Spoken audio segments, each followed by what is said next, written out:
Against this right back, Charlie's definitely.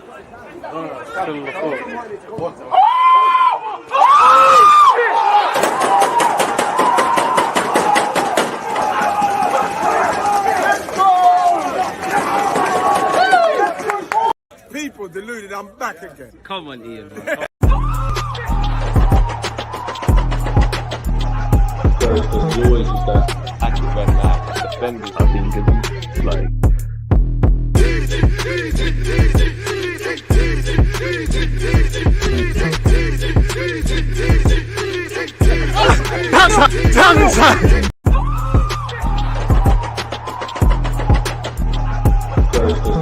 that active when defenders have been given like.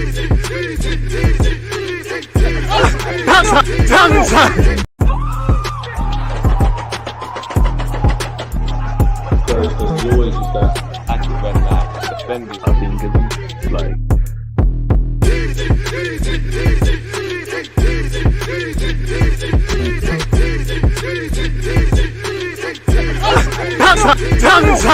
People deluded, I'm back again. Come on, Ian.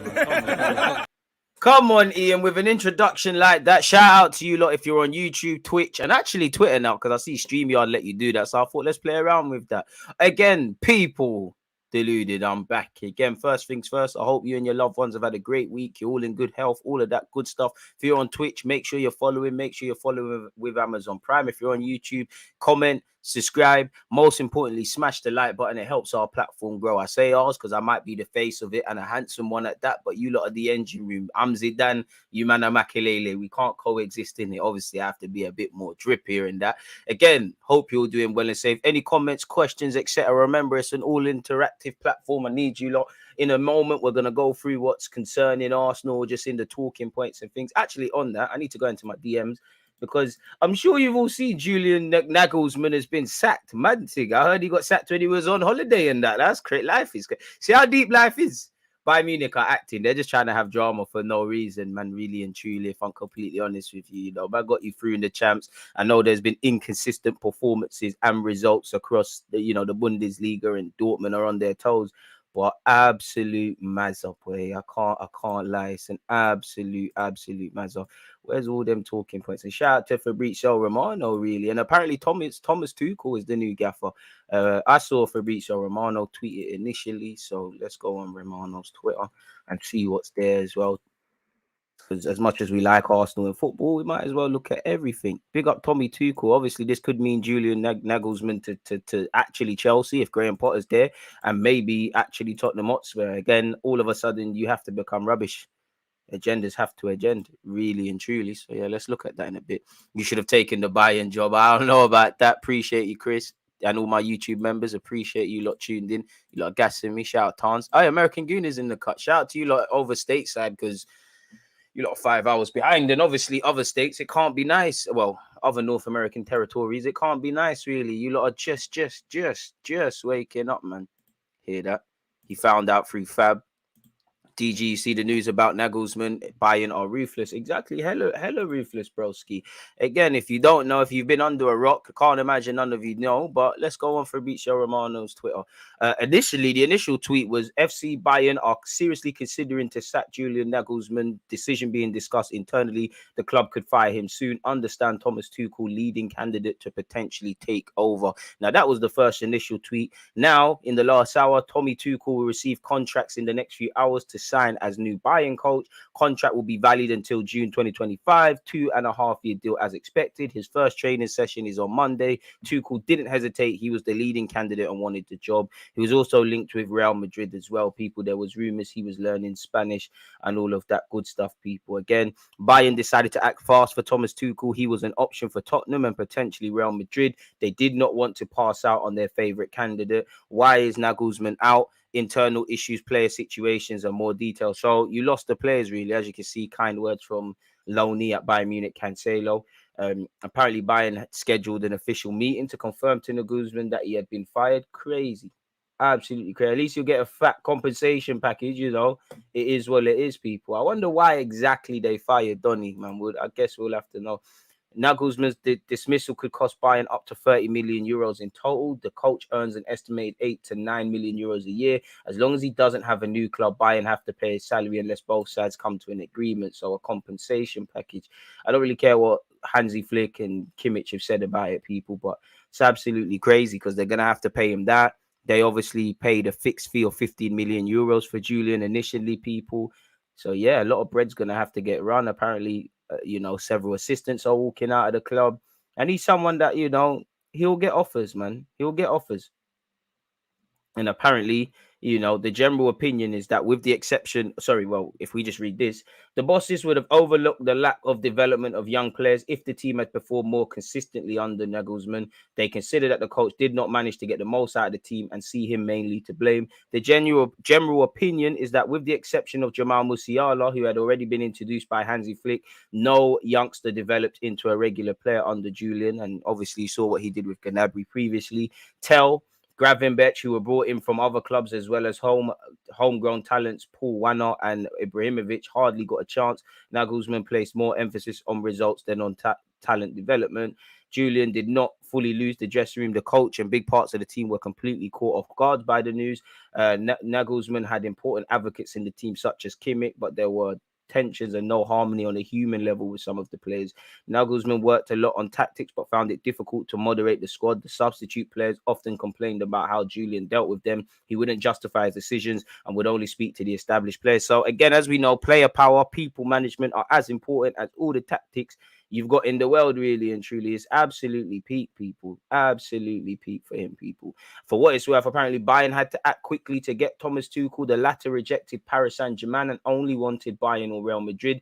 Julian is totally disappointed. Whole he was away. I think maybe whole time he was away and wanted to recharge the batteries ahead of the Dortmund game. The club reached an agreement. 3 main reasons Bayern bosses decided to sack Nagelsmann. He'll get another job. The man's young, and he might even go back to Bayern one day. He will get a top European club, but I think there's a lot for him to learn as opposed to the clubs he's previously been at. Smash the like button if you're on YouTube. Lack of consistency, especially in the Bundesliga, dropping 10 points in 2023 and being overtaken by Dortmund. The bosses estimated that the season's goals were at risk. Julian did not have the team behind him anymore. On the contrary, they were against him. The leading players didn't trust him anymore. His tactical decisions were questioned. And when you look at Bayern Munich and the people above the coach and the players, all their chairmans and stuff, someone must have been in their ear. Most important, Bayern bosses were determined not to lose out on Thomas Tuchel again. They were aware of interest from Tottenham and Real Madrid, and therefore decided to act quickly before Tuchel was off the market. So yeah. And again, once again, reasons for his dismissal: negative sporting development in the Bundesliga, lack of player development, talents and top targets. Apparently, even Mane is not doing too well over there. And obviously, Cancelo just joined. Players and bosses were also inspired by, that doesn't say inspired. Let me move this. Bosses and coaches were also surprised by Nagelsmann going on a ski holiday while his team has to work. Internal opinion, wrong signal. Fair enough. He's on holiday with his girlfriend. Boy, now you're out of a job, really. Bayern feel they can win the Champions League and the Bundesliga, so they feel this was the perfect moment to make a shocking change as they wanted something different. They didn't have many names on the list and wanted to act fast with Tuchel. Fabrizio said as well, from my understanding, there were serious problems between Nagelsmann and the Bayern board, so his bosses essentially didn't trust him. Some players were no longer trusting the coach's tactical ways. That's why they decided to go with something new. Allegedly, Thomas Tuchel immediately accepted Bayern's offer, although he had 2 other possibilities: Tottenham and Real Madrid. I understand the Real Madrid one. Bayern appreciate Tuchel's style of play and also off it and how he handles the press. They're convinced he's the perfect man for the job. I hear it. And at a point, he didn't even get official confirmation, really. He got done dirty, really and truly. But this is the life we live, Just 2 days ago, he's on a ski holiday. Today, you got your P45. It's all mad in the dunya, but you're going to have to hold that really and truly and just get on with it, man. The beautiful thing, but the saddest thing about life is it goes on. So yeah, man, let me make a timestamp. Joins Bayern Munich. What are you lot saying? People smash the like button. Wonder field goal Spurs. To be fair, yeah, obviously the thing with Spurs is, let's not act like they didn't spend money. 60 odd million on Dembele. They have spent money, but when you look at, what United could potentially do if they buy into what Eric Ten Hag is saying and they install some, some people above board. If you look at how Arsenal, rightly or wrongly, are singing from the same hymn sheet. If you look at what Chelsea are eventually going to do, whether Graham Potter or not. If you look at Manchester City, the best example, Liverpool's probably a poor example, but historically they sang from the same hymn sheet. You don't have that at Spurs. There's got to be a reason for all the criticisms of Thomas, and the managers have to take blame, but of Antonio Conte or Jose Mourinho. Why? The fact that when you think of Conte and when you think of Jose, you think winning, you think winners, you think, you know, that sort of stuff. If we was to sit here and go over their individual and collective trophies and all of these things, not that managers don't have question marks, we'll be here all day. If we focused on their time at Spurs, yes, there were things they could do better, but there's got to be a reason it was blank. You know, you look at Conte, I don't think you can, you know, it's a bit funny how you can say the manager's not backed. He's been backed, maybe not to a high standard, but he's been able to bring in players that he knows from Serie A. The football is just dire. You know, everyone that isn't a Spurs fan could see that that was not sustainable. But when you win, nobody cares. It was never going to be there. Conte's got genuine problems in Europe, and that just, you know, added to the mixture or the negative cocktail of what Spurs are going through at the moment. But Daniel Levy don't want to be a winner. Winner's not everything. You know, Kane's got a decision in the summer. Spurs need to rebuild. You know, they need a number of players. You know, Nagelsmann would be good. He can work with young players. He can play a back three, as you saw at Bayern Munich. He can play a back four. You know, he's very much the model age manager. Again, there isn't, similar to when he was at Hoffenheim and Leipzig and all these clubs, there's not going to be too much expectation on him at Tottenham Hotspur, even though they want to win a trophy and things like that. So it could be a legitimate option. And it is one that would make me a bit nervous. If he went to Chelsea, I'd be 10 times even more scared because they're about to get Nkunku. Swear he's worked with him before. He'll get another job, man. End of the day, he's not Graham Potter, but it's a bit like Graham Potter in the sense of I can't begrudge these managers when they take these jobs because they will come and knocking again, but you're a manager whose stock's held in high regards. You know, you fail fast, you know, you'll get another role. But this is what I mean about managers and footballers. It's always about what they potentially could do. It's never what they're doing / done. And he would have learned a lesson really and truly. But away from all of that, what are you lot saying, people? Again, keep your talking points, etc. I mean, he's going to inevitably be linked with Spurs or anyone else who keeps it moving. Them losses against Gladbach and Bayern Leverkusen were enough. He found out just like everyone else. In fact, we might have found out before him. Imagine you're just on Twitter and you see Fabrizio Romano tweet that and you're Julian. You're thinking, hey, what's going on? You go on WhatsApp, you see you've been kicked out of Bayern Munich group chats. You see people texting you saying sorry. It's crazy. Good Friday energy, man. Big up everyone. You made it to the end of the week. I think Balogun will be a killer in that Martinelli role, and we wouldn't need a left winger as Gabby played as a 9 before in the Emre system, and Højbjerg would be a killer. I don't know. I don't know about none of that really, because obviously Balogun has been tried and tested out wide, and you know, you kind of it does help you if you're a multifunctional player. We've had multifunctional players at Arsenal Football Club, but specifically under Arteta, it's nice to have Zinchenko and you know, Zinchenko, Benjamin White, you know, who else is there? Martinelli, Trossard, so on and so forth. Whether they're centre mids able to play different roles in midfield or just simply put able to play different positions, you have to be multifunctional. So if Balogun could add that to his game, that would be quality for him, and it would help him get in the team, similar to Jesus, another one. You've seen Eddie start out wide.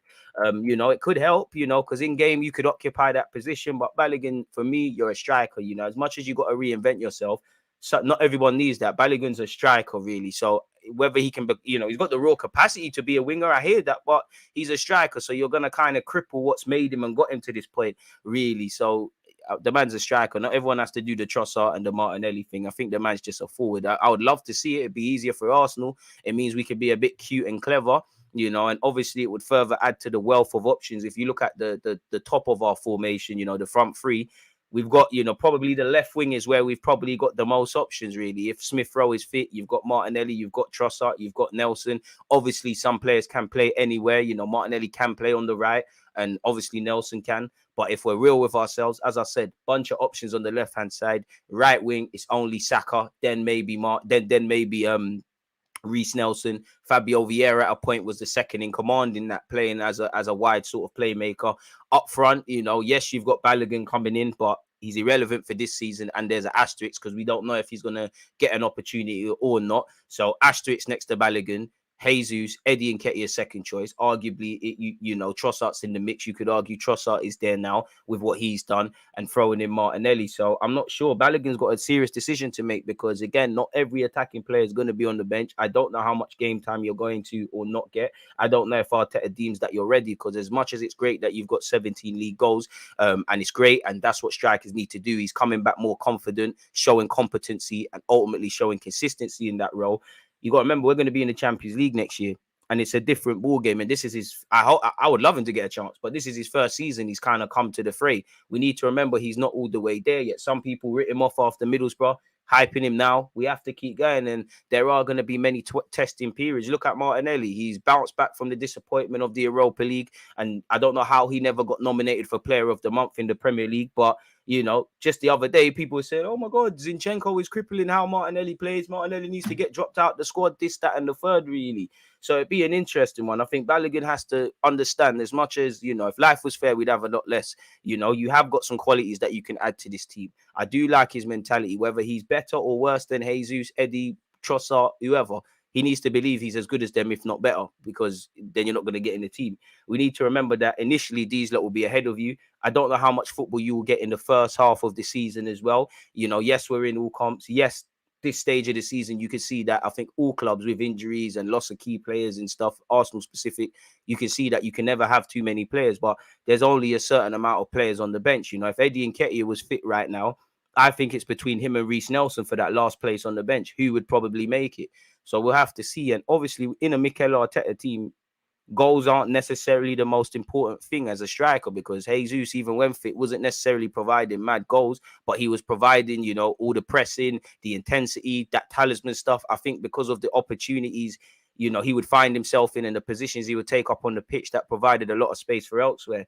Balogun looks like he's improving in terms of his link-up play. I still think in the final third, stuff needs to improve, but he's ticking along at the right stage, man. But I'm not sure on the left wing thing, man. Good morning to everyone in New York. Like the video. I said Nagelsmann is a suited Potter when Potter used to be rocking trackies. Big up DJ. I heard Gnabry and Sane were kind of pushed to the side. Do you think that could be it? Well, I mean, naturally, if you're not getting results, you got to remember, whether you're a player, if you're a Bayern Munich player, if you're a chairman and stuff, obviously we're football fans, but it's not too foreign to think that, I don't know, whoever's watching Bayern Munich religiously, that some of the opinions you have, they have up there, really. Obviously, whether you manage Bayern Munich, Real Madrid, this club, that club, there's a degree of pressure. It's like David Moyes taking the job straight after Sir Alex Ferguson. You know, if Sir Alex Ferguson made the players walk to the left and you make them walk to the right, they're always going to judge you under that premise. Unai Emery, after taking the Wenger shoes, I think, what book was it? It said, avoid stepping into a great man's shoes, and you can see why. And as I always say, when you look at Pep, when you look at Carlo, when you look at all of these gaffers, Jose, I know Jose's a madman, but it's how you manage players. It's when to pick your battles, and, you know, player power's never been more vital.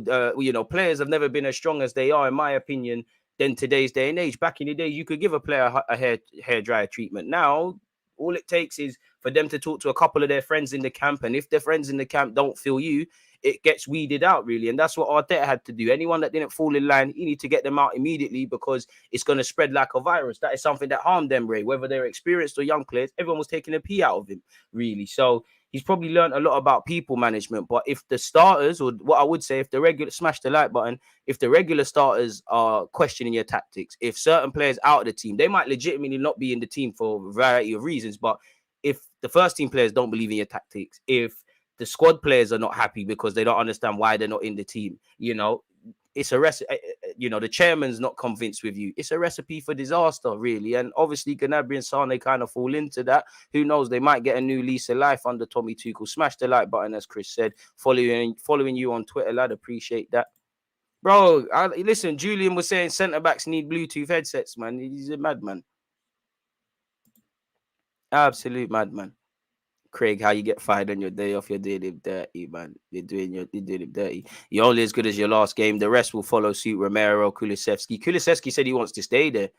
Tottenham will eventually become a 6th to 10th club. Do you know what? I don't want to get at Spurs, but I do, and it kills me to say it, but there's the raw materials. Like everyone's got potential. They've got raw materials to be a force to be reckoned with. If the mentality changes, if the owner changes, if they bring in certain players, it's all ifs, but and the others in life. We've all got the potential to reach our dreams, but are we actively doing things to get there? Probably not. International break likes, no wonder bills are high. I think Chelsea would be a bad move if it's true he doesn't trust young players. Chelsea has young players on long contracts. I hear that. Potter can't chat to Nagelsmann, swear he got league titles to his name. I don't even know, man. Bless up, Marcel. Ramos Højlund, we need to get him DG.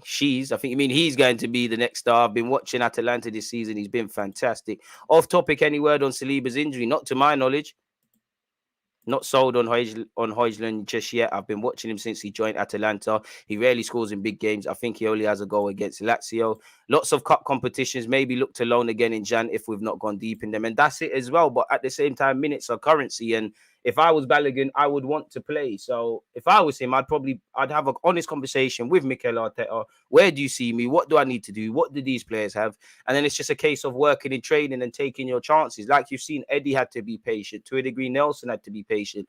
Based off last season, Martinelli had to be extremely patient. But for him, injuries happen. Smith Rowe couldn't stay fit. Another one who has to be patient now. You've taken that left wing, you ran with it, you got yourself into the World Cup squad, and you got double figures in the Prem. This is the reality of a big club, really and truly. So if I was him, I'd have them on these conversations. I might give it until January because of what we're doing with the youngsters and everything. Then probably look to go on loan. But I couldn't begrudge Balogun if he said, you know what, next loan, either to a stronger team in France or not next top 5 team. Crystal Palace, for example, are going to buy a striker because they're lacking goals, but based on what Balogun's done, he's English. We've got a decent little relationship with Crystal Palace. Maybe that's a place to park him off. I hear the Brighton shouts and things like that, but I don't know if he starts ahead of Ferguson. Evidently, I would back my chances if I was Balogun. But we got to take our time with these players, man. He's ticking along. Would love him to come through. Sane to Arsenal, yes, please. Brilliant right winger. I mean, he would be lit for Arsenal. I mean, in terms of potential, quality player, but potential in terms of ability, quality player. But when I consider the inconsistencies, slight injuries, potentially his mentality, the fact of I don't really think he scratched the surface for his potential, and he never goes through prolonged runs of form. I think, and for the money that Sane is going to come in to probably look to get, obviously in line with what Saka's apparently going to be our highest earner and things like that. Similar to Gnabry, I think it's a myth. We've got 100 of you locked in on YouTube. We only have 40 likes. What's going on there, man? Fix that up, people. Louder Chelsea, Nagelsmann chat. He's not 30. I wonder what the Ramos link does for Eddie, or maybe he becomes the third option and that defo cancels out Balogun. I don't know, man. And if you're Højlund, really and truly, does it make sense to sign for Arsenal right now? You rejected Premier League interest in last summer to sign for Atalanta. You've just got your foot under the door. You're playing week in, week out. I'm not saying that Højlund isn't better or worse than Balogun, but you've got them two options. You've got Jesus. You've got all these other things. Maybe at other clubs the same. It don't really make sense to move just yet. Do what Haaland did. Haaland bided his time, did what he needed to do in Norway. Then moves to Salzburg. Then he went to, where did he go from Salzburg? I think he went somewhere else before Dortmund. I might be wrong, but he went to Dortmund, but bided his time. Now the man's at City. There's no rush. I couldn't begrudge Atalanta if, signed him for 16, 70 million, 50 million plus euro shouts, make our money, keep it moving. I don't think the next Haaland shouts or plays like Haaland is going to help him or any other striker. Shout out to Saliba on his birthday as well. Who's the Partey replacement? Is there someone even available in Europe? I mean, that's for Mikel Arteta and Edu to work out, really.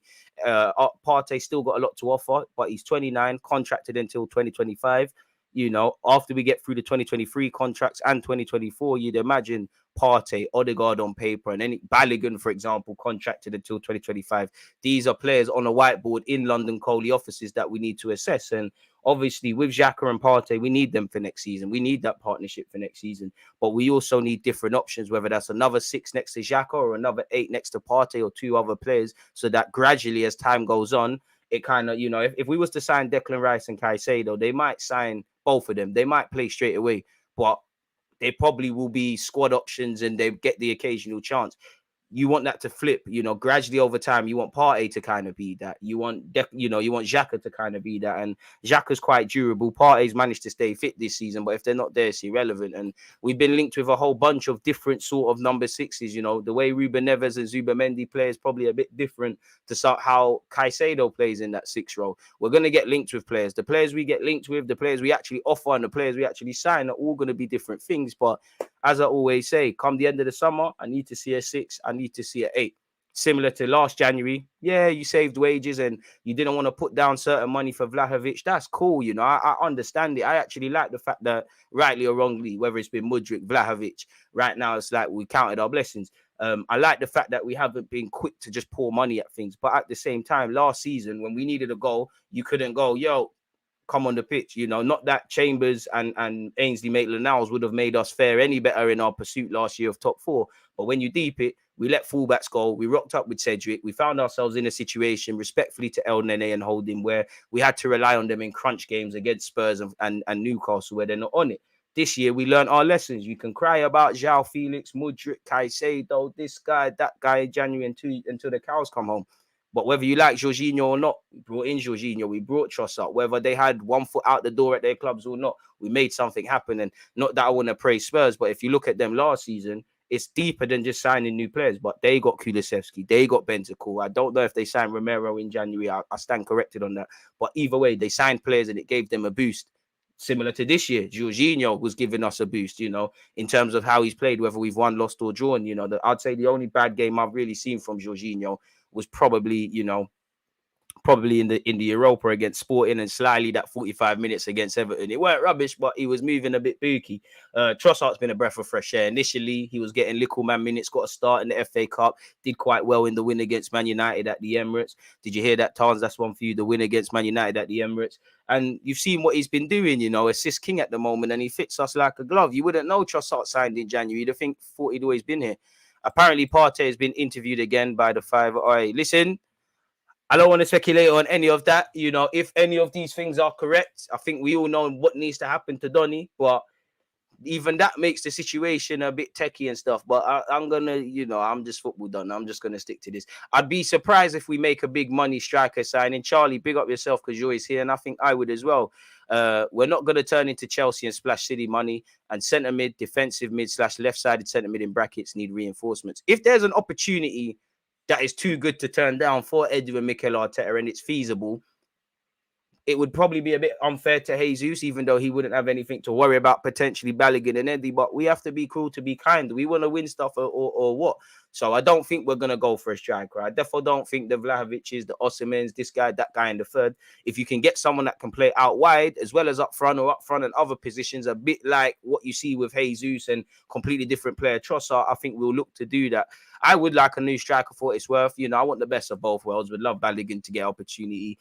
But, you know, I do think we need a bit more going into the Champions League. We need players that have a bit of stardust, you know, players where not that players haven't done it this season, but when things are just going wrong, you know, historically for Liverpool, Mo Salah, and Mane, how many times did he dig them out of trouble? We had Alexis Sanchez as well, whether it was as a false nine or out wide. These sort of players are harder to find. But if you could get a player in any role, mainly the attacking role, they tend to be, that gives us a bit of stardust, of course. While I think we need to add to our squad, I do think we need curtain raisers specifically in midfield. So I think you need a 6 and an 8. Every year we go through which one. Going back to when we signed Partey, which was probably, it was Aura or Partey, them kind of times. I think we need a 6. I think we need an 8.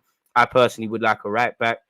With seeing just a glimpse as to what could be the case if Saliba isn't fit. Obviously, if Tomiyasu is fit and Saliba is injured, I think Tomiyasu's natural progression is to right-sided centre-back, but I would like a right-sided centre-back. I don't feel we need a left-back, but if Tierney wants to keep it moving, I don't know about you lot, but I'm not here for Tavares. I'd rather give Ainsley Maitland-Niles an opportunity at left wing-back, which wouldn't be too frequent than Tavares, and I think Marseille don't want him either.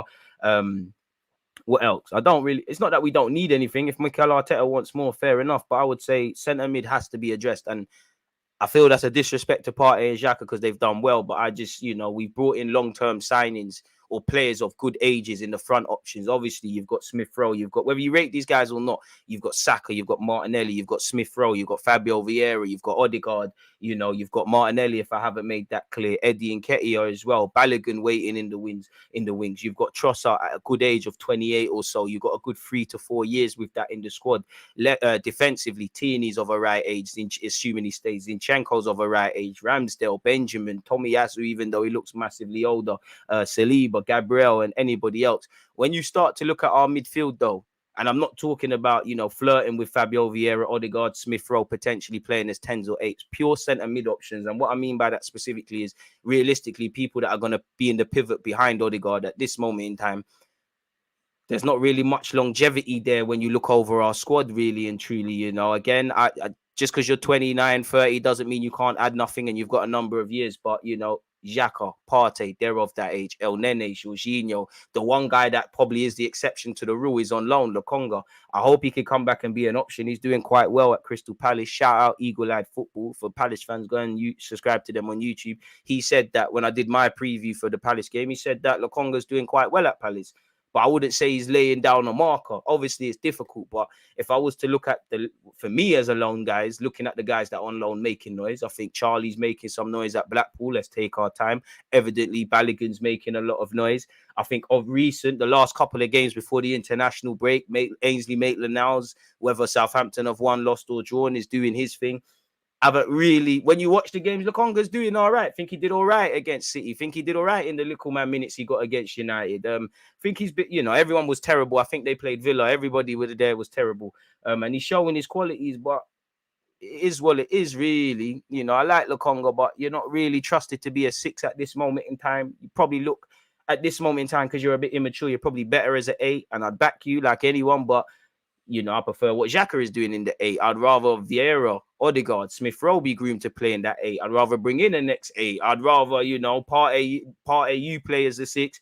Not exactly an organic 8, but I'd rather free. I know he likes to be kind of the deepest midfielder, but I'd free Jorginho of all them defensive kind of roles to a degree and play him there before him, really and truly. So, yeah, man, we need to get some reinforcements in midfield, really. And we're getting to that point now where clearly we've got a decent 11 and we've got an okay squad on the face of it, but squad depth could be a lot better, and I hope it does get there. But we're getting to that scenario now where we need curtain raisers, and to get them curtain raisers, you might have to do what Liverpool did. I'm not saying we're going to do that, but spend mad money on Van Dijk and have it justified, like Alisson. Obviously, we spent big money on Benjamin, and off the back of one Premier League season, we was convinced, and he's doing what he's doing, but not everybody is going to have a foot out the door like a Jorginho, like a Trossard, like to a degree Jesus and Zinchenko made their intentions clear.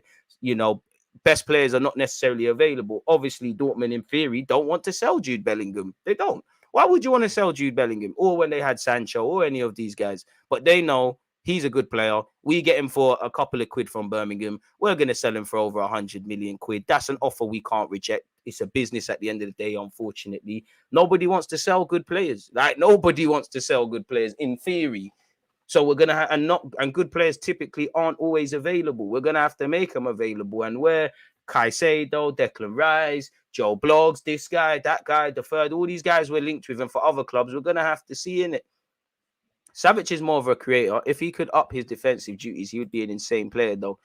What do you think about us getting Mohamed Kudus? Wouldn't mind him at all, man. Can play across a number of roles as well, man. But I just think we're not involved, man. One love, M as well, man.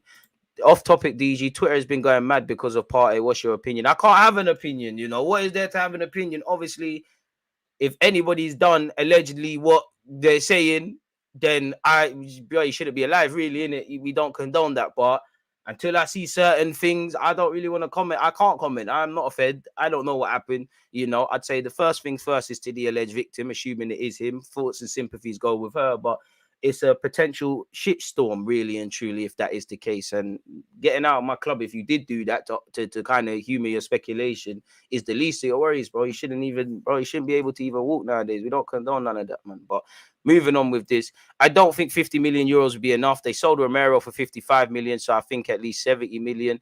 It's good that you're on an upward trajectory. Players would be more and more willing to come to the Emirates. You're operating in a different pool of players now, so it's looking positive. I hope so. I hope we are, man. DG, would you swap Vinicius for Martinelli? Who's Vinny? Who's that? I only know Martinelli. Enough said. No, I'm joking. Big up Martinelli, but it's got to be done, innit? It's got to be done. It's got to be done. It would have to be done if there was that. Big up DG. Who's the player you would love for Arsenal to sign? Love. So assuming that anything's possible. That lad from Napoli, man, the Georgian lad, KK, as I refer to him as, I think you're a baller. I do think I need to see it, even though you're doing it. I need to see this next season. I do think for all players, there's a certain sort of tax in Serie A. There's got to be a reason people score a lot of goals and defenders look a lot better. But I think he's the truth, man. He'll probably end up at Madrid one day, but I think he's the truth. DG, we also need a right winger to compete with Saka. My man is also showing signs of being tired. Didn't help that Southgate decided to play him for 85 minutes and all of them things yesterday as well. It's kind of mad. 56 likes, keep going, man. I don't think we can depend solely on strikers we have right now for next season, especially in the Champions League. We need to spend on a clinical striker. We miss too much chances. I hear that, but I also think centre mid's more priority. I thought Tavares was doing well. He's doing okay, but I told you, look, don't get gassed off him scoring, man. Don't get gassed. When you hear Tavares is doing well and having mad shots and things, don't get gassed. And it's not to belittle Tavares. It's really not. I've got no agenda. But you know that's the strength of Tavares. He's Banduli, where he's a bit of a free spirit. I needed to see, and he has had some good defensive performances, but I needed to see people waffling about, I don't know, for example, Kylian Mbappe was playing right wing. He had a good defensive performance in them sort of things. That's what I needed to hear. I know your strengths. You're good going forward. You was a failed winger like all us fullbacks. You know, you're a failed winger. You're good going forward and that. But it's all about defending. It's all about reliability. It's all about him off the ball. It's all about even games where Tavares is them kind of guys. He'll be good for 81 minutes. There'll be a split-second decision and he'll just ruin it, really. And one thing with me, I never trusted you in away games. I look at Crystal Palace away last year. I think Arteta did him a bit dirty. I think Xhaka left him a bit exposed tactically. But there, Nottingham Forest, even against Chelsea, where he played quite well, he was booky. You know, his best performance probably in an Arsenal shirt might have been Man United last year at home, where he scored. He was still booky. You know, he gave away a penalty. You can't trust him. And I think Tavares in the final third is overrated. Yeah, it's good that you can get forward and all of that, but you're not going to pick out a teammate more times across 90 minutes than Tierney and definitely Zinchenko. So to a degree, it becomes redundant. I hear what people are saying, make him a winger and all of that. But if we're making him a winger, then you need to bring to the table what Trossard has shown he can do, what Saka has shown he can do, what Martinelli shows he can do, what a Fitzsmith Rowe has been doing as well in terms of the numbers and the consistency. Is he going to provide that tactically? If I'm saying you've got issues defensively and issues tactically, whether you're up front, you need to be able to defend. Look at Mikel Arteta's system. You look at Odegaard, he's a fantastic player. Poetry in motion, passing, all of that stuff. Great link up with Benjamin and Saka down the right-hand side. But when you look at his statistics in terms of ball recovery and pressing in the final third, like Jesus, that is as important. This is why I said earlier, being a striker in an Arteta system, yes, you need to score goals. And that's football, in it. Some things will never change. It's not necessarily the most important. So if I don't trust you defensively, if I think you're kind of overrated in what you could give going forward, it's a myth. Of course, there might be 3 to 5 games a season where Tavares' randomness might just help us, but you can't bet on that if we're going into the Europe, well, Champions League, better yet. So for me, I would listen. If Tavares could defend, I think we'd have a good left back. If he played with a brain, I think we'd have a good left back, really and truly. I think we really would, but you don't in it really at this moment. So I'd love to be proven wrong, especially if Tierney was to go. But sometimes signings just go wrong. And as much as I think Arteta and Edu, their success rate has been a lot better with the new signings, you know, Aaron Ramsdale, obviously Trossard, Jorginho. Jury's still out on Jorginho, in my opinion, but doing his things, Zinchenko, Jesus, etc., you know, forcing it, but throw SALIBA in there, improving players you've got. Sometimes you get things wrong. Sometimes things go wrong. William went wrong. A decision to give Aubameyang a new deal was potentially wrong. Sometimes it happens, you know. You know, if anyone can only tell you about W's, they ain't mastered their craft. Sometimes things go wrong with all signings. It's about how you get out of it. It's not the same, but you know, Liverpool got Solanke. He weren't quite the Cobham guy they thought he was going to be off the hype he got at Chelsea. They made some peas on him, and he's doing all right in today's day and age. Sometimes you need to just give yourself an exit plan. And, you know, Tavares is of a right age. Just make that 8 million back or turn that 8 into 16. The same goes for Lokonga, 17-odd million quid. Make it right, innit? And as I said, you know, they've got a better success rate, but we've made mistakes, you know, for giving Aubameyang a new deal, bringing in Marie, Cedric, Willian. It's going to happen, and they're going to make many more mistakes. It happens, you know, it happens.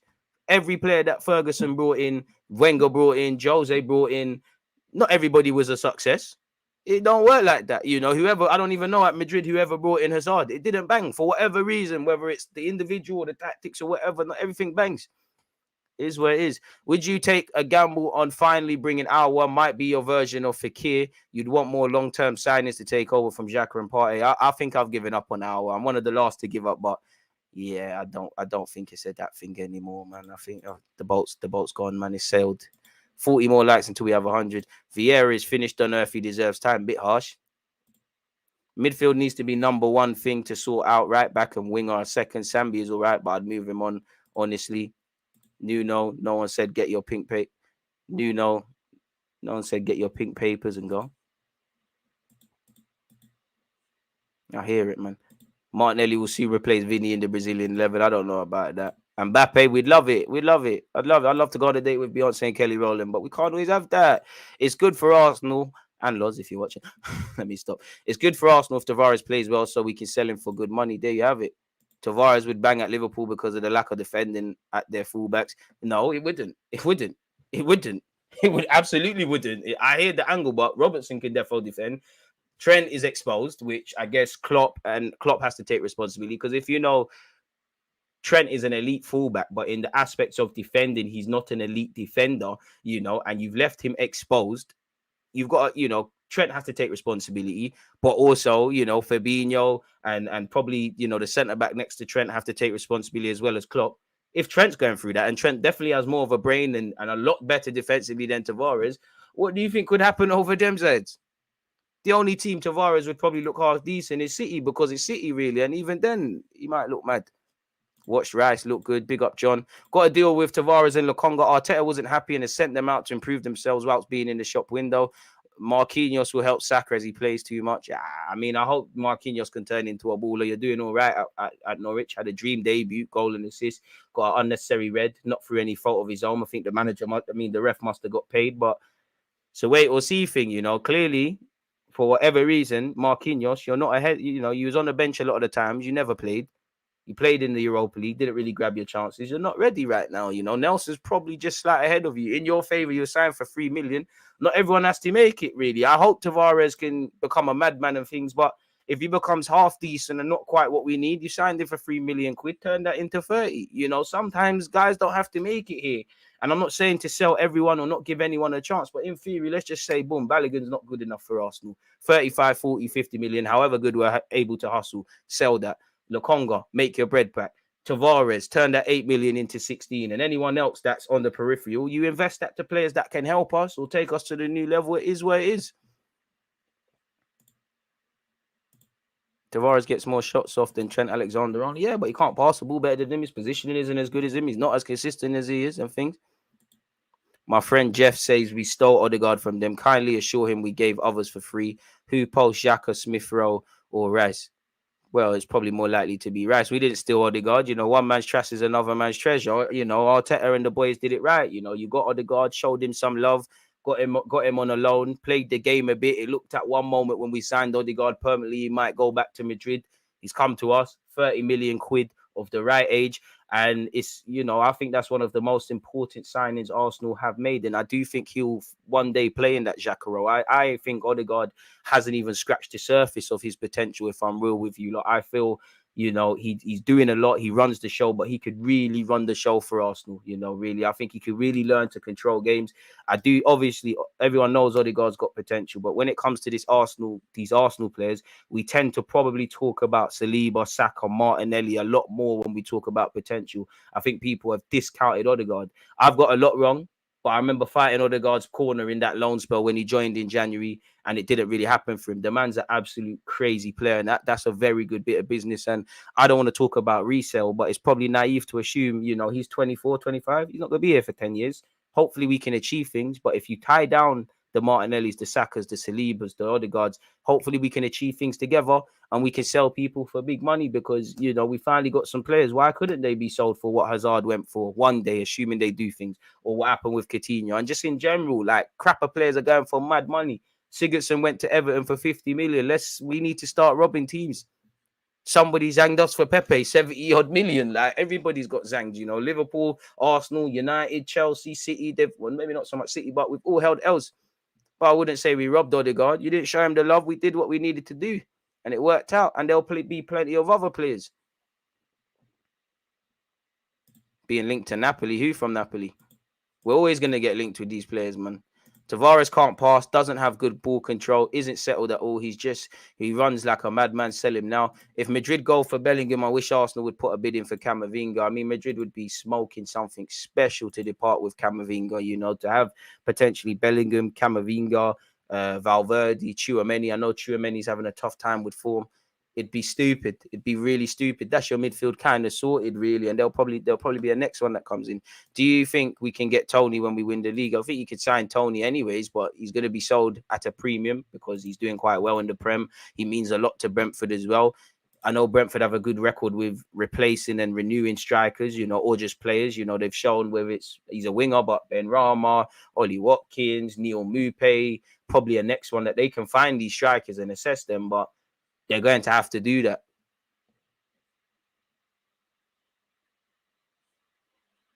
Man praised Trent for his attacking attributes, but if man make a mistake and concede from a defensive error, it's dead. That's true. Tavares has scored 6 of them, but how many mistakes has he made? A hell of a lot of them. And that's why Trent faces criticism. Odegaard's going to be amazing in the future. Frimpong isn't going to Arsenal, he's going to the fear of Jesus. Big up him. Really? Have fun in Europa. No, I'm joking. Listen, man, don't support no rappers in any way, but we live in a world. Well, yeah, listen, I don't know any of that. Shout out Riley. And shout out the New Yorkers, man. Should we look at what's going on in the transfer market and things like that? Smash the like button if you haven't already, people. Let's make another timestamp. Arsenal thoughts. Big up you lot on Twitch as well. 47. Let's go at 47.10. Let's look at what's going on in the world of Arsenal and things like that, people.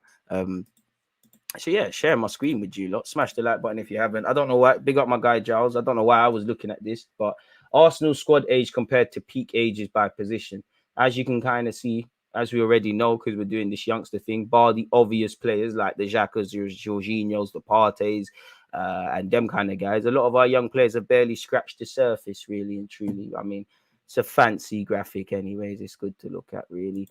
Zinchenko's been speaking. He was talking about the war in Ukraine and things. As they say, keeping politics out of football. I'm going to kind of air that, people, and get straight into what he said here. He said apparently they said with 10 games to go, they sit 8 points clear after Sunday's victory over Crystal Palace. Zinchenko drove past a horde of supporters, wound down his window and roared. This is one of my favorite corners in London. Every time I'm passing this pub, it's because it's the way to my home. Every time there's a lot of Arsenal fans. Every time I try to put my window down and scream, because after a game, I have incredible energy. I just want to share these emotions with them. Fair enough. Big up Zinni, man. He said, we are not robots. We are human beings. We're just doing our job. And when this job is successful, why are we not allowed to celebrate? I don't understand. Of course, we didn't win the Premier League yet, and there's still a lot of games to play. But every single game in the Premier League is so tough. That's why we celebrate. Fair enough. I hear that. He said, since I arrived, the quality I've seen from everyone here, including the staff, players, anyone, I've said we have everything to achieve big things and don't have to think about top 4. Everything started here. Before you go to bed, you're trying to visualize something, or since you were a kid, you're dreaming about something, which is good. You have to, because one day it can happen. Everything is possible in this life. Love the mindset. Zinchenko said we have leaders. We have plenty of leaders. It's not about making a difference on the pitch. A leader can be in the dressing room. It can be the guy who doesn't play much, but still he's with the team, giving energy, support, advice, because it's possible. It's impossible. It's impossible to win the game, title, competition, whatever by yourself. And we've got plenty of leaders. Imagine someone is playing and the other guy in your position is just sitting separate, doesn't talk to you at all. Does it help? No, not in Arteta's cultural revolution. I remember when Mikel was leaving City in 2019, I didn't hold my emotions. I couldn't, because this guy is so special to me. Big him up, because that's obviously helped us now. He taught me a lot as a human being. He was incredible. And the way he was working with us young players after every single training session, the advice he was giving everyone was something incredibly important for us. The way he sees football, his vision, his character, his mentality, he's a winner. Everyone likes to win, as simple as that. I said to my circle, if one day I'm going to leave City, I'm going to stay in the Premier League, it will only be one manager, Mikel Arteta. That's what I said to him when he called me for the first time in the transfer window. Fair enough. And what has he said here? Apparently in relation to Mudryk, he said, I told him it's gone already. It doesn't matter what you wanted, what the other guys wanted. Now you're a Chelsea player. You signed a long-term contract. You only have one option. Unfortunately, he didn't become an Arsenal player as I wanted him personally, but it's life. Forget Mudryk. He's irrelevant to what we're doing. Who cares? Apparently, the agent of Arsenal star Jorginho has hinted the midfielder could leave the Premier League leaders during this summer transfer window already. Specifically, he said, Jorginho can win the Premier League with Arsenal. There are 10 games left, which will be 10 finals. It's been years since he has won the championship, so there is a great motivation. I don't know about that. I don't look at the league table. Don't know what we're in. Football is dynamic. When Arsenal took him, the Italian team didn't need a player like Jorginho with his characteristics and his very intelligent football. He can go anywhere. Fair enough. So it's keeping all his options open. As we're trying to bring in some midfielders, we need to be assessing that, if I'm completely honest with you. So we'll have to see exactly what's going on, people, because, yeah. Moving on with that, apparently DiMarzio has made a claim regarding Declan Rice. He has said, I think he can move to Arsenal, but it also depends on West Ham. We are talking about Declan Rice every year, but West Ham really tries to keep him. Arsenal or Liverpool is the most likely destination for him. I don't think he'll move to Chelsea, as they have a lot of players in their midfield, but I'm sure they will try to get him if they know that he is close to signing for Arsenal, only because they don't want him to go there. Chelsea are buying players like it's a game, and it's a crazy situation right now at Chelsea. I think Chelsea fans would agree with that one there as well. There's news in relation to Nicolas Pepe. Arsenal spent too much money on Pepe, according to Dean Jones. I don't know how that's news. That's just more of a fact. They paid way too much money for him. I haven't heard that there's going to be any way back for him, and the way that this team has evolved since he left suggests there's no point now even trying. I mean, he's on a lot of money, 140 grand a week, people. So we'll have to see, really. So, yeah, it's probably that's it. Who knows? You might get a new lease of life. Can never rule out anything. Balogun, who loves the social media antics and attention seeking, if you see his latest tweets after pulling out of England's under-21s, apparently he's in America and he's met with USA bosses to switch international allegiance. I mean, you saw what America have going on at the World Cup with their young players. You see what they're trying to develop. I don't know if you'll ever get called up by England, but it'd be a good look for you to do something, people.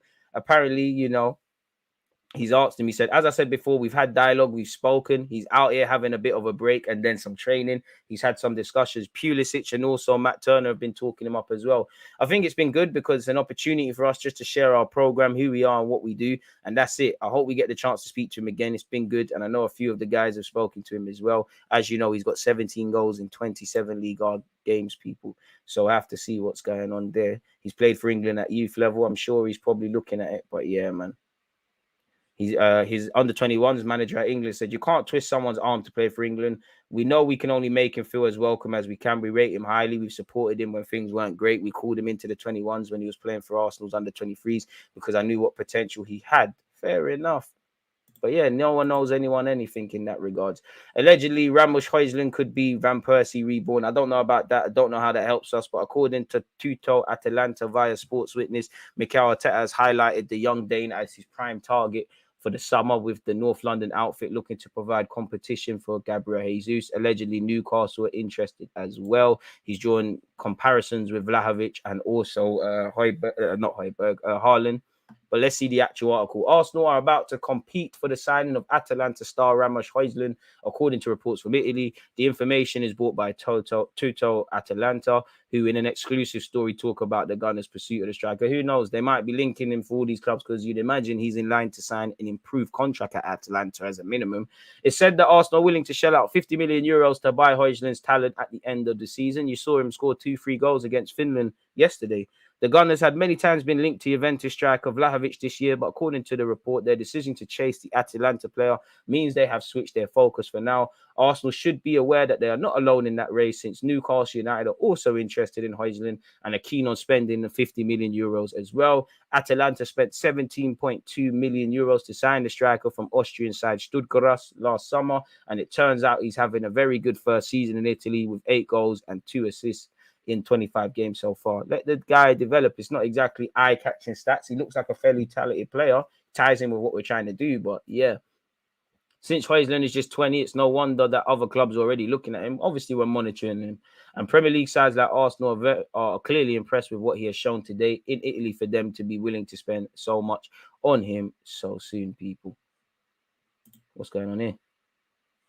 How is it possible defender expresses regret over snubbing Arsenal move? Who is this? Ain't no one care about that, man. You should have signed, didn't it? No one cares. We heard this yesterday, but allegedly Arsenal are looking at Carl Walker-Peters, people, says Dean Jones. Again, the dream is free. The Arsenal sold separately. I don't know if these lot are talking facts. I know we need a right back. He's obviously relatively Premier League proven. He played for them lot down the road, so homegrown, all of that jazz. But you'd probably be second fiddle. So I'm not too sure if there's any credibility in that, but There you have it. And once again, people, allegedly Arsenal have already sent scouts to closely follow Højlund in action for Atalanta. That just means we're keeping up to date with what he's doing, really. He started for Denmark by scoring a hat-trick in their 3-1 victory over Finland in the European qualifiers on Thursday. This has further helped draw attention from several clubs across the continent.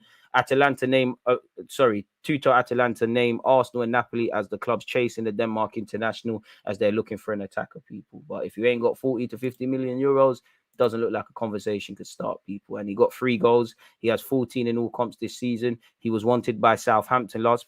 Spare a thought for Southampton. They tried to get him and Cody Gakpo. And there's definitely another decent player that's doing all right that they tried to get. Romano's always revealing these things. Southampton tried the thing. It just didn't bang. He picked Atalanta. Maybe he felt he wasn't ready for the Premier League. I don't know if you feel you'll be ready within 18 months. Keeping up the theme with right backs, I think this guy heads to Man United, but for what it's worth, Arsenal have Jeremie Frimpong on their radar. I mean, radar doesn't mean you're going to move for the player. If we're looking at fullbacks, homegrown, obviously being at City, he does play for Holland. It makes sense why he would be there, in it, people. Among fullbacks in Europe's top 5 leagues over the last year, people, he ranks 99. He ranks in the 99th percentile for non-penalty goals, non-penalty goals, non-penalty expected goals, progressive carries, successful take-ons, and touches per game. Again, penalties and expected goals, that's irrelevant. Carries, take-ons, touches, the areas on like the heat maps and stuff, these are more relevant. So I think that's crap journalism. You know, the man can play out wide, but he's a fullback. Who cares about that? So what's good? It just says we're looking at him, and United are also looking at him. Apparently, there are reservations on his style being an ideal fit for the current setup, although there is an awareness internally also of needing players with slightly different traits. Fair enough. So I don't think there's any credibility here. It's just creative journalism. We did hear we're looking at a lad from Barcelona. Us and Leeds are in the fight. Arsenal considering hijacking Leeds United move for Barcelona teenager. Arsenal are considering an attempt to hijack Leeds United's move for Barcelona teenager Ilyas Akamatch, according to a Catalan newspaper. Leeds are believed to still be in pole position in the race for the 18-year-old, with the report stating they have an advantage over other clubs. Sevilla and AC Milan have also been credited with an interest, and now Arsenal reportedly set to rival Leeds for the signature. Smash the like button, people. We'll have to see what's going on in that regard. What have we got here? Arsenal ready to bid for 23-year-old who knocked Tottenham out of the Champions League. I mean, you've been at AC Milan for a couple of seasons, and I know they're broke, but they're haggling over a certain price tag for a player they've had. Doesn't that, playing devil's advocate, should that tell Arsenal to stay clear? I don't know, but Diaz is a good player. If Arteta wants to get it done, in it really. But apparently the Italian outlet via Sports Witness claimed that Arsenal are ready to open negotiations with Real Madrid over Diaz. Arteta's men are said to be willing to present an offer, as Milan are attempting to lower the buy option they had agreed with Madrid last summer. So we'll have to see. He's got 4 goals and 2 assists this season in the league. We'll have to see, people. Literally have to see. And obviously he's crossed paths with Mikel Arteta before. Obviously both have been at City. What's this?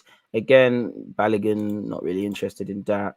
Again, big up Tom. Apparently he's spoken about why Arsenal can't get Jude Bellingham. If Arsenal sell everyone we're expecting them to, why couldn't they afford to bid for Jude Bellingham? The expectation is around the wages. He's expected to earn 250 to 300 grand a week. That's what certain circles seem to think. If that isn't the case, I don't think there's an argument to make that Arsenal won't be in the race to sign him. But if he does want that money, then it wouldn't make much sense for Arsenal to break their wage structure for Bellingham, no matter how good the player is. The dynamic of the group is very important, and that's why Arsenal wouldn't break their transfer and wage record for Bellingham. Record for existing players, that is, as we know, Aubameyang and Ozil are more than 300 grand, and it did not bang for us. So there'll be a time where we're going to have to do that. But yeah, people, it is what it is in that regard. Let's make sure we haven't missed out anything. It's a slow news day. We've gone over a lot of these things. I don't think we're missing out anything in that regards or any emerging reports. So let's continue with what we have. Apparently, Ilyas will not renew his contract at Barcelona. Leeds have an advantage in signing the winger, but Arsenal have also been closely following him for some time and are in the running. A final decision on his future could be in the next few days. We'll have to see how that one develops. Probably best keeping his options open.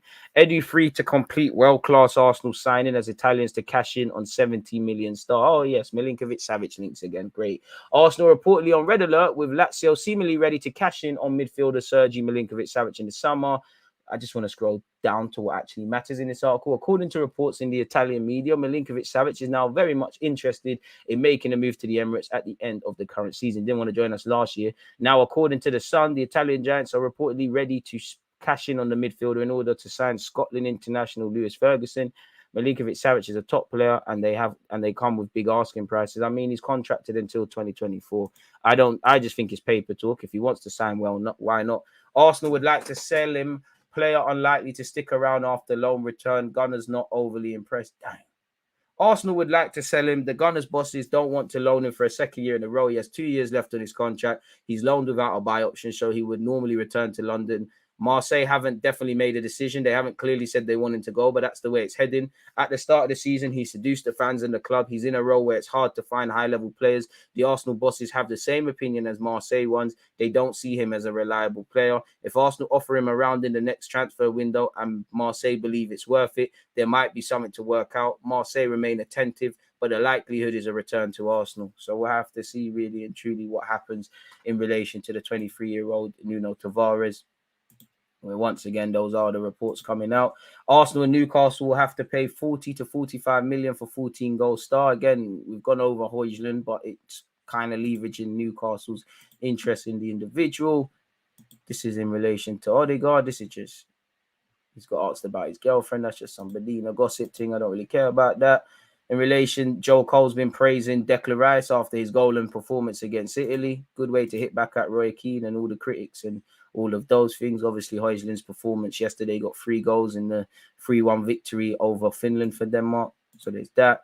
Arsenal want to present offer for Real Madrid, man. This is just in relation to Diaz, people. Once again, kind of echoing what we already know. Smash the like button if you haven't. Jorginho was slammed by national media for his performance against England for Italy. Save that for over there, man. Save that for over there. Italy's conductor was unable to cope with Bellingham's pressing. He repeatedly lost the ball and looked powerless against England's physicality in midfield during the first half. That's a weakness of Jorginho. Whenever we used to beat Chelsea, we used to stick a man on him within the game and then carry on. You know, to help Caicedo's case to Arsenal, in Europe's top 5 leagues, only Saliba with 91 has one possession in possession in midfield third more times among under 21 players than Moises Caicedo with 90 this season. Fair enough, we play a high line, so that probably helps do such in that regards, people. I mean, Mesut Ozil spoke about Arsenal. That's not for you lot. I'm just going to read that later. Let's see what Goal.com has said in relation to our links, people. We've gone over Diaz. Arsenal are set to place a bid for Martin Zubimendi in the coming months. I'd rather him than Declan Rice and Caicedo. I'd be happy with 2 of the 3. I'll be happy with either one, people. Beyond the clause, when someone wants to be in the club, the clause doesn't matter. I think it's a balanced clause with all aspects that the contract brought together. Nothing more than that. I look forward to a quiet summer like others and nothing. Fair enough. Arsenal are willing to spend 50 million euros on Højlund. We've entered the race to sign Noah Okafor. We want to commit Martin Odegaard till 2030. We're the front runners for Moussa Diaby. Allegedly, he's leaning towards a move to Arsenal. Newcastle and Paris Saint-Germain are in the chase. We've been linked with a return for Benassia to the Emirates. We're plotting a mega money move for Moses Caicedo in the summer. That's according to Football Insider, who report the Gunners are contemplating a fresh move for Caicedo in the summer in order to bolster midfield options. Celta Vigo starlet wants Arsenal move in the immediate future. Allegedly dreams of an Arsenal move despite interest from Real Madrid, Man United and Liverpool. But then you see conflicting reports that say he wants to move to Real Madrid. We've been linked with Hazard Lul. We've been linked with Julian Brandt. We've been linked with Xavi Simons of Paris Saint-Germain, ex-Paris Saint-Germain, now of PSV. João Palhinha of Fulham. Jonathan David of Leal. Once again, Moussa Diaby linked. Apparently, Moussa Diaby's agents are in contact with Arsenal to try to work out a deal for all parties involved, and there is solid interest from Arsenal. Once again, being linked with Sacha Boey. Zubimendi's preferred by Arteta over Caicedo. So that wraps up any sort of transfer news and things. Again, the dream is free. The hustle is sold separately. The bag of that is probably nonsense, and it doesn't go any further. They're just simply being talking points for us. Nonetheless, what are you lot saying, people? I'm airing some of you lot's comments. We have to sell some players to make good money. Tavares Lokonga may be sold this summer. I hear that. I trust Arteta, which has softened my opinions on a lot of the team. I'll just accept what Arteta is doing until it isn't working. Fair play. Fair play, lad. FM today, DG. Yeah. 4:30. I mean, if he's on the list, he's on the list. Everyone's on everybody's list, really. I don't know what you want me to do with that. If we sign Frimpong, great. If we don't, who cares? Zinni has been such a massive boost to mentality at Arsenal. Hey, DG, great point about... I think you mean Ferguson, my word. He went for I don't know I don't know who that is there, but he went for 50 million in the market. It's crazy. Think we bought Jesus, Odegaard, Zinchenko, Trossard, and Jorginho for under 50 million each. Listen, don't ask me about Thomas Partey. Ask people who can answer that question, bro. I've answered that enough. Hello, DG. I read today that Arteta says Pep is the most defensive manager he knows. By that, he meant about even forwards defense. Of course he is, you know. Of course he is, you know. Pep's one of the most important things about Pep is not only how you maneuver the ball and score, but it's the seconds, how you react after you've lost the ball. Of course he is. People see that and think he's going to be like Sean Dyche or Tony Pulis, but of course he is. Jonathan David should play for Canada instead. Don't he play for them? Balogun should play for Canada instead. I don't know if Balogun's eligible to play for Canada. I know he's eligible to play for Nigeria, England, and America. To be fair, Højlund would be a good addition. Plus, the fact he's being used in rotation with Lookman means you won't have to worry about trying to keep him and Jesus happy. I mean, if he's got scope to be better, great. But at this moment in time, unless you're going to be a curtain raiser and better than what we have in many aspects, according to some players he might, or people he might be, I don't see the need in buying other strikers. Obviously, if he's got scope to improve and all of that jazz, bring him. I think we're building towards having a lot of one club men at Arsenal, to be honest. I hope so, but it's naive, bro. You got one career to live. It's naive. If you think any of these players are going to stay here their whole careers, it's naive. And I would love to be wrong, but, you know, we'll be lucky to have even just a Bukayo Saka. A football career short. And what I would always say, right now, you're in your early 20s. You've got every reason for Arsenal fans to adore you. But at some point, you're going to blink and you're going to be 30 odd. It's like Jamie Vardy. If he wants to stay at Leicester past a certain point and they say, no, you're not the guy anymore, all you're going to get is thank you for the service testimonial. Look at Sergio Ramos. A career is short. You got to do what you can. And as much as some of these players, they've come to love their organization that they're in Arsenal. They didn't grow up as Arsenal fans. And even that's not enough. You think Henry wouldn't have loved to have saw out his career at Arsenal, but you've got one career to live. We was going one way, they was going another, and it's naive to think, I hope the next 10, 20 years are beautiful for Arsenal, filled with nothing but success. But in life, there's going to be good or bad moments, and we're no different from that. Smith Rowe at home, just give me 2 physical specimens, 8 and 6. I want Sergej Milinkovic-Savic. I think he's good, but hype job, man. I don't know, man. You'd have to talk to Italy. Rice and Caicedo or Zubi. For me, Rice is a must. Arteta has made us an attractive location. Let's be real. Big up Arteta, but Arsenal's always been an attractive club. It's Arsenal. Arteta has helped it by making this club remember how sexy she is and what the project we're doing. So, yeah, man. You look at the age of the squad and talents. Why wouldn't we win the champs in the next 3 years or less? I think you've got to look at more than that. But fair enough. Balogun for America, superstar hype. He has already, and he doesn't even play for them yet. It's crazy.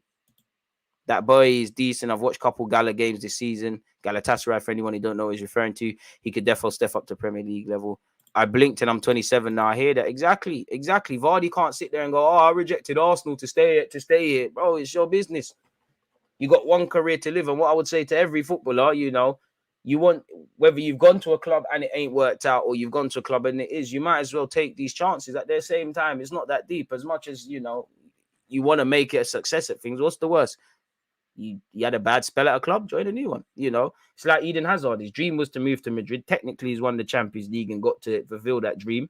But it hasn't been the Eden Hazard he would have loved. But what would you have rather? Gone for a good or bad moment and known what it would have been, then sit back, you know, talking to your grandkids when you're like 50, 60, 70, 80 and talking about what ifs. It's one career, man. Might as well do what you need to do. But yeah, man, in relation to Champions League talk, you know, there's a lot of certain consistencies the gaffer, the players, the club need to do on a consistent basis based off what we've shown this season before we can talk about that. And as much as we've technically won an FA Cup, we've not achieved anything yet. 183 likes, people, you know, so we need to, while I like the potential of the club, what we're doing, we need to, I love the enthusiasm, but calm down. Let's just keep working. Not there yet by any stretch of the imagination. The players are not the finished article, and the champ, like the league, which we're going to see rightly or wrongly in the next few periods. You know, to win the Champions League is a different beast. The margin for errors, you know, again, we've gone on the, you know, in Europa. That's a bad point of ours, and I think one thing that kind of kills us in Europa, I think we've got the Premier League mentality, is that rightly or wrongly, there's always next week in the Prem past a certain point. You know, when we let ourselves down in the first leg against Sporting, there's always the next game. And it doesn't always work like that. So there's many things the manager, in terms of rotation, in terms of managing multiple competitions, there's many things the players need to do as well, because the Champions League is a different ball game. My only expectation for Arsenal, of course, I would love to win the Champions League and things, but my only expectation next year at this moment in time, get out of the group stages as a minimum, and then we can talk, people. And again, in relation to Saliba's injury, I don't know if this is an article with any credibility, but Saliba's injury is worse than what Arsenal first expected, says journalist. I don't know who's specifically said this, but Ryan Taylor allegedly, he told Give Me Sport, Arsenal need Saliba to be fit and ready as soon as possible. Really? You think? Great journalism. There's kind of an element of mystery about the injury at the moment, just in the sense that it wasn't initially feared to be anything really significant, and there was a chance he could have played against Crystal Palace on Sunday. Obviously, he was forced to drop out of the France squad, and now there are further assessments on that problem. I don't anticipate it to be serious, but it might just be more of a problem than first thought of for Arsenal. Hope not, because as you can see here, we got some tough games, man. We got Southampton who are fighting for their lives, Leeds who are fighting for their lives, Anfield is a nasty trip, so is the Etihad, and we've got Newcastle and all of these things. And one love to Rob Holding. We should be able to get away respectfully to Leeds with a Rob Holding in the team, but you're not Saliba in it, and you kill the system. You know, you respectfully to Holding, big him up. Don't, you know, I'm not a hate brigade, but you're a liability. You're exposed in that back three. I mean, back three when we're in possession and things like that. You're exposed in that high line. You're exposed when you have to run back. You haven't got the gracefulness of Saliba. You're not like Gabriel. You ain't got the passing range and things like that. It's not a disrespect. It's just simply the game has left you at this club. Big him up, man. We need squad players. We're going to need everyone this season, as we've shown. I was asked the question if the champs or Prem is harder. I said the champs. What do you think? I think the champs. But you could say the Prem. There's more games. It's a longer distance. I think the champs, because it's fight to the death thing. I think the champs because you look at City, there's got to be a reason as to why Pep is bullying this thing and he's never done it. There's got to be a reason where, you know, Sir Alex Ferguson has won 2 Champions Leagues, 99 and Russia. There's got to be a reason as to why he bullied the Premier League, and that didn't quite correlate into the thingy ones. And even that, not to discredit Man United's Champions League wins, but even the 2 games they did win it, penalties against Chelsea, went down to the wire, fantastic turnaround in 99 and all of that with the treble. There's got to be a reason for that. You know, Wenger, it kills me to say it, but failure in Europe, innit, really and truly. You know, there's got to be a reason, essentially. So I'd say the Champions League. Obviously, Jose's shown multiple times he could do it. Blessings from Bromtown. Just want to say thanks for all your hard work. When I need real Gooner news, I know where to go. Appreciate you lot. Without you lot, it's dead, man. With Prem, you can regain, but in champs, if you have a bad game or 2, it's curtains, bro. And again, you know, even you look at Real Madrid against Chelsea, Paris Saint-Germain, and I think City.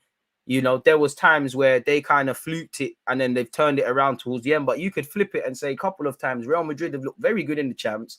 In the league, it's not quite been that, even this season to a degree. So is it a motivational factor? You know, you look at Madrid, you don't need to get man up for the Champions League. And that. Graham has said, DG, supreme content as ever, fella. Keep up the good work. Appreciate you lot, man.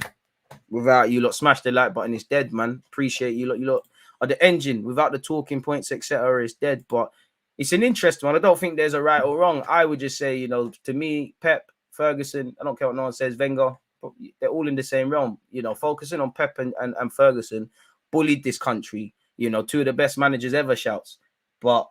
And I know Pep, you know, there's got to be a reason Pep's gone everywhere and won league titles. He's only won the Champions League at Barca. There's got to be a reason for all the league titles and all the cups Ferguson won. Obviously, he won the Champions League at United, but there's got to be a reason he's only won 2, not to discredit that. Obviously, he was unlucky to butt Pep Guardiola twice at Wembley, and I believe in Rome and that, like, but there's got to be a reason. So I personally think the Champions League, like, is I just think you need to be a dog in the Champions League. Not that you don't in the Prem, but it's just the champs, man, really. You know, even in the Prem, teams can help you really and truly. Like, obviously, if Liverpool do a job against City and City lose a couple of games and we win, within that we've had to do our job. But you know, our future's kind of been decided indirectly by others. You don't really get that luxury in the champs. It's a tough one, because if someone says the Prem, it's a longer period, or any league, let's just say league title, yeah. But For me, I'd say the Champions League, personally. DG, big up my guy. Your stream of art was Leng, I can't lie. Shout out to him. Shout out to everyone who's been part of my live streams, man. Fan show and all of that back next week. What's the time? 3 o'clock. I should be actually have a fan show later today. I don't know if I'm going to live stream it or if it's just going to be a video. Video with Babs to come out as well. And Zora London talking about Trossard and Mudryk. Couple of vids, you know, really. Unreleased content. Feel like Lil Wayne or something with a hard drive of over 300 songs and that. But yeah, man, really. No, Pep not gabbing a champs at Bayern is massively underperforming. Exactly. And obviously, you know, did he not take over after they won the treble? And also, I think people are a bit disrespectful to Pep. I think he's been successful at City, even if he was to leave tomorrow. But one thing is going to be said, despite all of what you've done, why did you not, again, hopefully he never does it, because I'm an Arsenal fan. I don't want anyone that isn't Arsenal to succeed in the Prem, let alone Europe. But people are going to say, the champs, this, that, and the third. That would be the one over his head. Think the cycle of Klopp and Pep is coming to an end. Ten Hag is building a transition and Chelsea are in the spotlight right now. Never a better chance for us Gooners to maybe become a force in the short to medium term. I agree with that. I don't agree with the Pep one, though, because I think Pep will rebuild. He's shown time and time again he can. And I think I have to cut Pep the courtesy in that, even though it does look like City are declining and all of these sort of things, they're still up there. They're still challenging for the title. And, you know, if Arsenal were doing what we've done in previous years, positive for us, they'd be walking the Premier League essentially at this moment. I agree. You know, I think if Ten Hag gets a couple more players and if United could be on the front foot and less reliant on the counter attack, and crucially, if everybody sings from the same hymn sheet at Man United, and I know they got owners and all these things in the spotlight, but Ten Hag can have all the ideas he wants. If they don't all give him what he needs and everyone don't buy in, it's crazy. But I think Ten Hag's doing stuff. Unfortunately, I think Chelsea will be back. Klopp is a bit different because, you know, there's a massive rebuild. Klopp has shown he can do that before, but, you know, City can throw money at it. I don't know if Liverpool can or in fact, saying that, you know, Darwin wasn't cheap. What has been your biggest surprise about our season so far? Who has surprised you the most? I don't check the league table, but, you know, the biggest surprise would be where Arsenal allegedly are at in the league table. I would say that, essentially, you know, and I would just say the length of consistency that we've shown over time. I would say I don't really like to question the desire of players, because I don't think a single player of any club wants to sit out there and not perform and not do well. But I would say the sheer there's a lot of question marks, but the sheer hunger, the desire, the tenacity, the reactions to setbacks, whether that's been in 90 minutes or even like going out of the Europa League, I'd say that. If you're talking who in relation to a player, Granit. Because I've been a harsh critic of Granit, but I've also been a massive defender of him. I think he's got a lot of cons to his game, but I think he was subject to a lot of unnecessary criticism. But I remember myself, one thing I used to say is, I can see the pros to his game, but do they outweigh the cons? And I think Arteta, to go with Xhaka as well, every player's got deficiencies. I think we found the system that, I wouldn't say frees him of defensive responsibilities, because he does defend, he does mash work. You saw him on the right-hand side with him and Benjamin White kind of conceding that corner that led to Crystal Palace's set piece, which I believe Slot. So he does defend, but I think he's found a way of kind of hiding his cons, enhancing his pros. So I'd probably say Granit Xhaka. I would probably say Martin Odegaard in terms of goal scoring, if I'm honest, because you needed to add goals, but I like the way you're bringing in goals, not in terms of quality, because that's never been in question. I would say Saka's not a surprise, but he is, because it always shocks me how he just keeps going. I thought he had a great season last year. You're on course to, you know, get way more goals than that. I won't quite say Martinelli, maybe the level of consistency from Martinelli, but you know, him and Saka are star boys. Of late, Gabriel, because I think he's really in a good purple patch. But yeah, I'd probably say Granit Xhaka in the new role. Really, I'd say Granit. Yeah, Granit and the other things. I would say that, man. I can't lie. I don't rate Ten Hag like that. He's an old man pretending to be young in the game. No disrespect. Now, I rate Ten Hag, man. I mean, I think, listen, I hate the fact that Ten Hag's at Man United. I hope it don't work. But obviously, him being Dutch, I give him a bias because them man, they know their football. And obviously, there's no man is without faults. Pep, Klopp, Ten Hag, whoever, they've all got their Arteta, they've all got their question marks. But I think Ten Hag will be all right. I don't agree with this. Oh, he ain't spending money and all of this nonsense. But I think he'll be good. I just think they need a lot, man. I'd say if I was them, I'd want another centre. If I was a United fan, which I'm not, I'd want another centre back. Because if anything happens to Lissandro overran his peak, personally, I know Malacia is there. I'd want 2 fullbacks, preferably on the right-hand side of more urgency. I think they need a couple of midfielders. As you've seen, if Casemiro's not there, it's irrelevant. And I think if I was a United fan, I'd like another 6. I'd definitely like an 8. Probably a striker. Probably need to get rid of certain players as well as a starting point, really. But I think, you know, the next step for United is to get these players, be a bit, I'd say they're not on the front foot enough for a club like Man United. They kind of living on the counter-attack, making games harder than it needs to be. I'll be keen to see what they do with Bruno, because if I was Ten Hag, I think Bruno's a good player, be part of my squad. He'd be a key member, but at the same time, I think he unbalances things. I don't really like the way Bruno plays. It's like it's kind of like spam high-risk stuff. I'd want someone who retains the ball a lot better. And looking at him as a Dutchman, where that sort of stuff is fundamental to their game, I'm keen to see. Maybe it's I've walked in, like we've seen with Arteta, sometimes you just have to work with, to a degree, what you've got in front of you. And then as you're able to progress, really. So, yeah, man, hopefully that answers your question, really. Good thought for provoking question, really. Great question. Great questions from you lot across YouTube and Twitch. But I'd say I rate him. Big up, John. Big up, DG. Spitting facts and knowledge on this fine Friday lunchtime. Weekend is nearly here. John, appreciate you. Hope you all big up the 9-to-5ers, man. I think Højlund is ready for good things, man. But it's been 1 year in it, and that's why I think fans get a bit excited when they hear clubs are monitoring their scouting. Naturally, that's what you're supposed to do, you know, to see players that could, you know, you might not want to buy a striker this year, but indirectly you might want to buy a striker next year because you might need one, or people are getting older and all of that jazz. You might just want to stay up to date with players. You know, you might be actually watching other players at Atalanta, for example, and you happen to come across him. It's just, I think people get excited when they hear people are scouting, people are monitoring, people are on shortlist. This is just what you do in this industry. Nagelsmann is available. Bayern have big up Zims Müller, second best football manager streamer. You know his thing. Follow him on Twitch. Nagelsmann is available. Bayern have done a madness, but they're getting Tuchel before Spurs tried to get him. I think Nagelsmann would be a great fit for Spurs, if I'm completely honest, really. I hope he don't go. I hope he's dead. Shout out blood type Arsenal. Bruno's dead.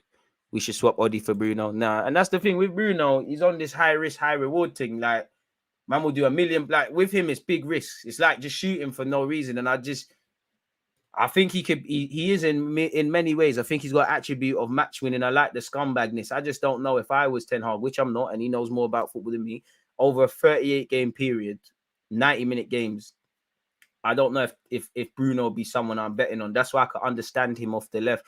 The only criticism I would say of Erik Ten Hag is, you know, listen, if you lose 7-0, everybody's got to hold licks. Everybody just needs to fight in the change rooms. Everybody should, I don't know the distance between Liverpool and Manchester, but everyone should have walked home or jogged home or something. Double, triple, quadruple training sessions. The manager has to take blame. And losing 7-0, the players, in it, it's more the players for me, because at some point when them goals are going in, when it gets to 3-4 or something, you have to sit there and go, do you know what?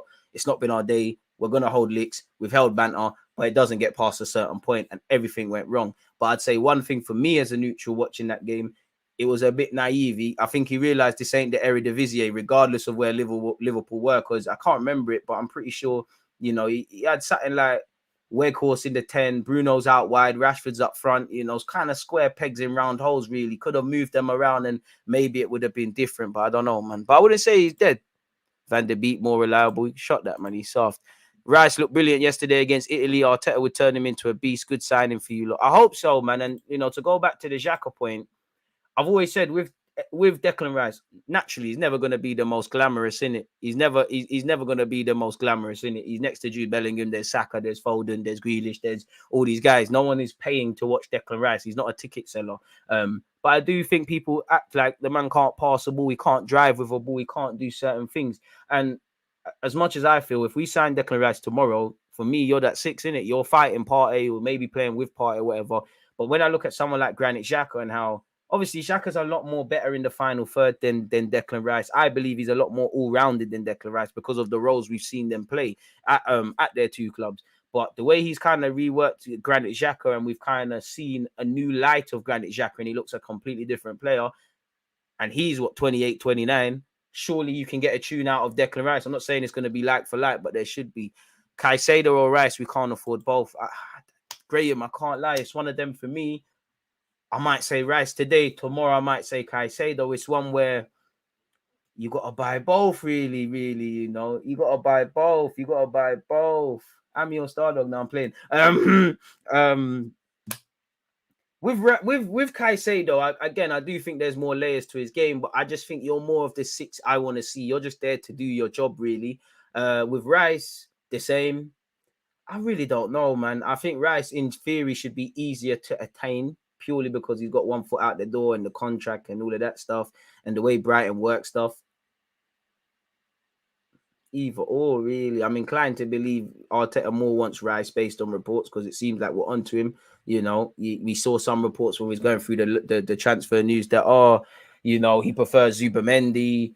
We only went after Caicedo after certain things didn't work. I'd be happy with either, man. I think they've both got players. I like Caicedo. There's a bit of a dog in there, man.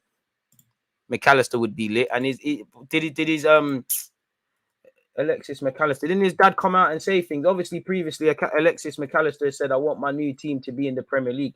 I don't know why. I just think you're going to go Liverpool. I just think he's going to go Liverpool. I just think when you look at that, there's a road there for you. You know, there's a potential rebuild. I just think it's there. But then, you know, I can understand why Man United, Arsenal, City, everyone and their dog would be interested in them people. It'd be lit. He said he wanted his next team to be in the Premier League. I need to find that. Where's Fabrizio Romano's? Well, I'm sure yesterday he's nothing major, but I'm sure he kind of spoke about what his dad said, and you know they know that they're moving on. Like Brighton know that in the summer, one of the Matomas, the McAllisters, these lot will be moved on. I need to find this. I really hope I find it, but I'm sure he said yesterday that they're starting to get calls from the clubs and that. I need to find this, man, because I don't like being made out that I'm making this up. Yeah, thank Jesus Christ, I found it. Nothing too major, but just on the topic of McAllister, his dad said, clubs are starting to call us for Alexis, but there are no concrete talks now. We'll decide together with Brighton. They deserve respect. We'll pick the best project based on the coach too. It's not about money. Bring McAllister to the carpet. Messi, look at that. Think Rice would be the better option at the moment, but happy with both. I hear that. It feels like Rice is a bit more attainable, but although, let's just say for argument's sake, Brighton said, you know what? We will sell. We can get replacements. We didn't want to sell him mid-season. They might get rid. They might have a bit more leniency. But then again, if I'm Brighton and I get European football this year, you probably will have to, a Matoma, a McAllister, a Caicedo would probably move on. But you'd want to hold on to these players and you might be able to sell them the carrot. Like, listen, look at all the interest you lot have played, you lot at World Cups or whatever, what you've been doing in the Prem. Look at all the interest. Look at what we're doing. We're going to marry some bit more quality. We might have got Conference or Europa this year. We're trying to get champs. Imagine you're getting all these plaudits just playing in the Premier League. Imagine if you're playing in Europe and keep shining. And because of the way Brighton are, I think these players will want to move on, but I don't think it's a Declan Rice thing where, I want to leave this summer, really and truly sort of thing. Naturally, players get their heads turned. I think McAllister's cutting, but you get the point, man. Thoughts on Neto as backup for Saka? Is he too injury prone? I mean, his injuries are a concern. And if he could get back playing, why not? But I wouldn't mind Neto. But like Diallo has said, it feels at this moment in time, that ship has sailed. DJ, I know you're never scared, but which manager would scare you the most if they go to Spurs? De Zerbi, Nagelsmann, or Poch? De Zerbi, because I just think he's 30. He used to watch Swallow quite a lot. It doesn't surprise me what he's doing at Brighton, and it's a bit disrespectful, I feel, to him that man are not like acting like he's just some new kid on the block. He's 30, really. Nagelsmann would probably be second because I just feel he's young. He would work a lot better at Spurs because I don't think he's going to do the Conte and Jose thing, make bare noise if he doesn't get certain players. He plays a back three. I think he'll get a trick out of people. Pochettino's a great manager, but it's a bit like, only when Henry returned to Arsenal was it good. As you saw with Paul Pogba, as you've seen probably what's going to happen with Crystal Palace, as you've seen that many times, the sequel to a movie is never 9 times out of 10 as good as the first. It never makes sense to go back to your ex. Yes, Poch Spurs, they'll look at the romantic nights, the Champions League and all of that jazz, but why didn't it work out? Poch, you know what you're going to get with them, and he's probably more likely to accept Levy's BS. Poch is Poch in it, and he made Spurs the most feared they've been in a while, but I kind of know that in it, like what he's on. The others would scare me. De Zerbi would scare me because he might steal the tricks and trades and secrets of Brighton with a couple of these players they're buying. If I'm honest, run the likes is free. Tell them again. Arteta seems to have changed track now and now going for Premier League experience over youth going forward. I think he's finding balance, man. You can't have too many kids.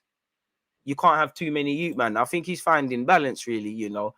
For as good as Trossard's doing, you've got Saka and Martinelli. And slowly we're moving away from this age thing. If you're good in it, really. And I don't like to... It is something that's relevant and it is something Arsenal need to remember. But it's irrelevant. If we're doing this youngster thing and, you know, Edu is young in his role, Arteta is young in his role, half these players are young in their roles, at some point, surely it becomes redundant then. If everybody's young, surely it becomes irrelevant to a certain degree.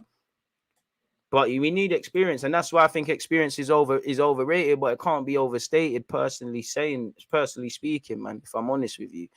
Obviously, people, we've been here for 90 minutes. I'm going to love and leave you lot, people. Again, it's been a fantastic one. To those of you locked in on I assume, Twitter, because I can see it here. Twitch, of course. Make sure you're following and subscribing. We're live at 4:30. YouTube, again, make sure you're hitting the like button, boosting the algorithm, checking out the previous videos and all of that. There's a lot more videos to be uploaded for you lot, you know. I think I uploaded a lot this morning. There's about 10 or so cut up clips, recorded pieces, etc., etc. Rice slander is forced. He's a good player, needs to come out of the West Ham system, and you might see a different one. Without you lot, the platform's dead. So appreciate you lot's talking points, questions, all of that sort of stuff. Enjoy your weekend, people, if I don't see you lot again. And remember to check out the rest of the vids. Stay in good health, and I extend that to your loved ones. Appreciate you lot for tuning in, man.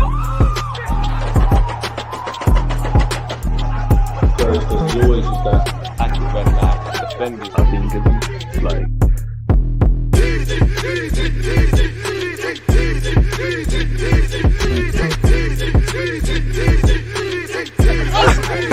Tongue